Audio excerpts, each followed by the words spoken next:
welcome to Youth Sunday School. Today we're going to finally finish up our Joseph story.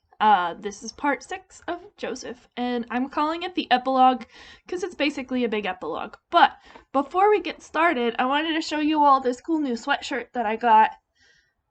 See, Camp Wesley Woods! It was a retro version of one of Wesley Woods' old sweatshirts. And I bought it as part of a fundraiser that they recently did. They've actually been doing like t-shirt and sweatshirt fundraisers all summer long, and so I've basically just been buying a bunch of Wesley Woods stuff, which is great. But anyways, the reason I'm telling you about this is because Wesley Woods has been important to me in my faith life. I think I grew more in my faith at Camp Wesley Woods than I ever did anywhere else growing up, and so Camp Wesley Woods holds a special place in my heart. And I just want to support them and encourage you to support them. They didn't get to do summer camp this year because of the pandemic. And so I really want camp to keep going. I really want people to keep having the same kind of awesome experiences that I had at camp. So if you got a minute, go check out how you can support Camp Wesley Woods or our other Holston Conference camping ministries. So there's like 5 more chapters of Genesis to read in the Joseph story. We're not going to read every chapter. we're going to like pop through and read just some of the key important parts. So I really like this first part of Genesis 46 because God talks to Jacob and it's really cool. Remember, Jacob and Israel, same person with 2 names. Israel packed up everything he owned and traveled to Beersheba. There he offered sacrifices to his father Isaac's God. God said to Israel in a vision at night, "Jacob, Jacob." And he said, "I'm here." He said, "I am El, your father's God. Don't be afraid to go down to Egypt, because I will make a great nation of you there. I will go down to Egypt with you, and I promise to bring you out again. Joseph will close your eyes when you die." Then Jacob left Beersheba. Israel's sons put their father Jacob, their children, and their wives on the wagons Pharaoh had sent to carry him. They took their livestock and their possessions that they had acquired in the land of Canaan and arrived in Egypt, Jacob and all of his children with him. His sons and grandsons, his daughters and his granddaughters, all of his descendants he brought with him to Egypt. And then chapter 46 goes through like a long list of all their names. And that's boring, so we'll skip that part. But then the rest of it, Jacob moves his whole family down to Egypt, and then he claims them all to be shepherds. Egyptians didn't really see shepherding as a dignified job, and shepherds also didn't really need to own land. And so, in order to appear as unthreatening as possible, Jacob's family showed up and they were like, "Yeah, we'll be shepherds. We're shepherds." Then in Genesis 47, they indeed settle down as shepherds in Egypt. Pharaoh accepts them and their, desired job of being shepherds.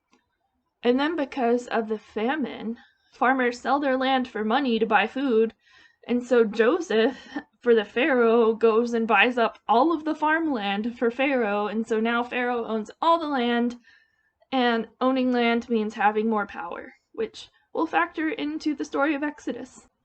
In Genesis chapter 48, Jacob gets to meet and bless Joseph's sons, Ephraim and Manasseh. So Jacob gets to have some grandpa time with Joseph's kids, which is something he never thought he would get because he thought Joseph was dead. So it's really wholesome, heartwarming. But Jacob does this Jacob style, and he claims that the younger one Ephraim will be greater than the older one Manasseh, and he blesses them accordingly. So kind of in the way that Jacob ended up put first before Esau in his own story, Jacob puts Ephraim before Manasseh and honors the younger one over the older one. And then, in Genesis 49, Jacob is about to die, so he gathers all his sons together and he gives them individual blessings for their lives and descendants. And then he dies. His descendants that he blesses become the 12 tribes of Israel. So, Reuben, Simeon, Levi, Judah, Zebulun, Issachar, Dan, Gad, Asher, Naphtali, Joseph, and Benjamin. A lot of people are named after these tribes. My favorite is Dan. And then, also, just to mention her, Jacob has one daughter, Dinah, but she doesn't get counted or blessed because of patriarchy. Finally, in the last chapter of Genesis chapter 50, Jacob, He asks to be buried in Canaan. Or he asked it before he died, not after he died. That would be weird. He asked to be buried in Canaan, so Joseph takes a special trip there to bury him. And then Joseph comes back, and we read the final part of this story. When Joseph's brothers realized that their father was now dead, they said, "What if Joseph bears a grudge against us and wants to pay us back seriously for all of the terrible things we did to him?" So they approached Joseph and said, "Your father gave orders before he died, telling us, 'This is what you should say to Joseph. Please forgive your brother's sins and misdeeds, for they did terrible things to you. Now please forgive the sins of the servants of your father's God.'" Joseph wept when they spoke to him. His brothers wept too, fell down in front of him and said, "We're here as your slaves." But Joseph said to them, "Don't be afraid. Am I God? You planned something bad for me, but God produced something good from it in order to save the lives of many people, just as he's doing today. Now don't be afraid. I will take care of you and your children." So he put them at ease and spoke reassuringly to them. Thus Joseph lived in Egypt, he and his father's household. Joseph lived 110 years and saw Ephraim's grandchildren. The children of Machir, Manasseh's son, were also born on Joseph's knees. Joseph said to his brothers, "I am about to die. God will certainly take care of you and bring you out of this land to the land he promised to Abraham, to Isaac, and to Jacob." Joseph made Israel's sons promise, "When God takes care of you, you must bring up my bones out of here." Joseph died when he was 110 years old. They embalmed him and placed him in a coffin in Egypt, properly mummified. So that concludes the story of Joseph. We got it done in 6 parts. I got some fun facts for you. Final fun facts for Joseph.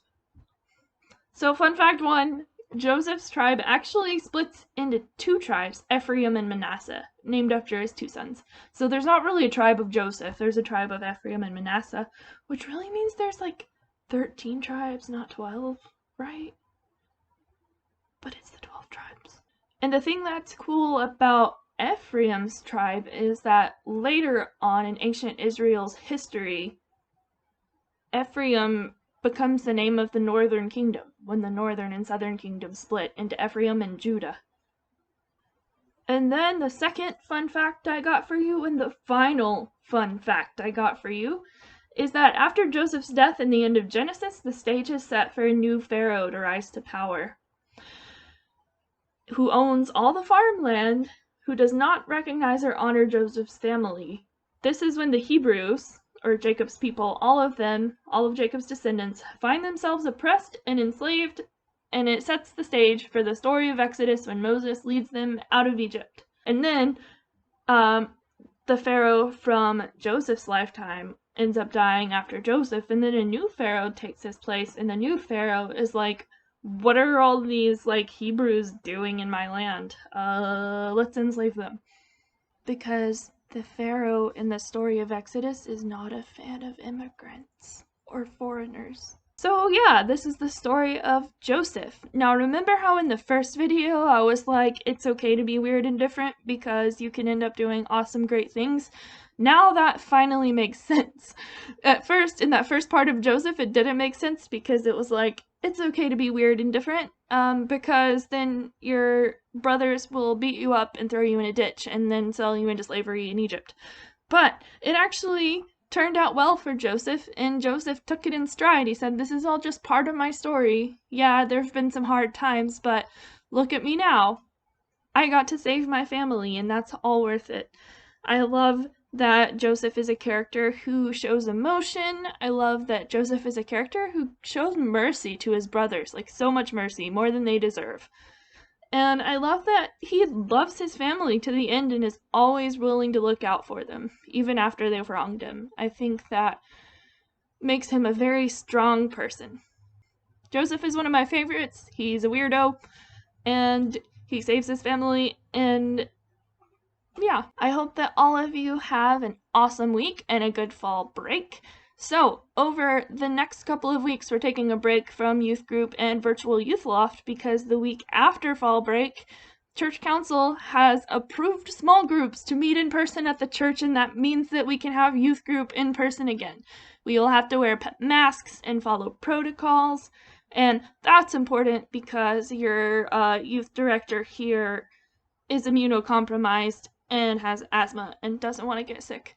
So that will be enforced, I mean, as a church rule anyway, but also by me, because I'm just going to be mean about it.